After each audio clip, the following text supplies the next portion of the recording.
কার্যকলাপে অসন্তুষ্ট হয়ে তারা বাংলাদেশ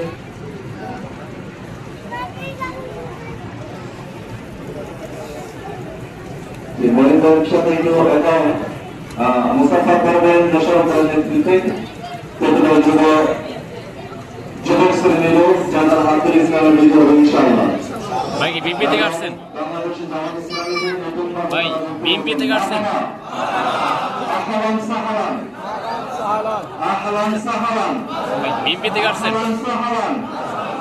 আল্লাহ সুবহানাহু ওয়া তাআলা একজনকে হযরত ওমরের মতো করে কবুল করো, একজনকে আল্লাহ সুবহানাহু ওয়া তাআলা হযরত আলীর মতো করে কবুল করো, একজনকে আল্লাহ সুবহানাহু ওয়া তাআলা হযরত উসমানের মতো করে কবুল করো, একজনকে আল্লাহ সুবহানাহু ওয়া তাআলা হযরত আবু বকর রাদিয়াল্লাহু তাআলার মতো করে কবুল করো, হযরত খাব্বাবের মতো করে আল্লাহ কবুল করো, সাহাবা কেরামের মতো করে আল্লাহ কবুল করো, সাহাবা ইসলামের মতো করে আল্লাহ কবুল করো। আল্লাহ সুবহানাহু ওয়া তাআলা উভয়কে আমিত্র ইসলামিক রাজনীতির সাথে জড়িত থাকার সুযোগ বন্ধ দান করো। ইসলাম তখন প্রতিষ্ঠিত হবে যখন এই যুবকরা নিজেদেরকে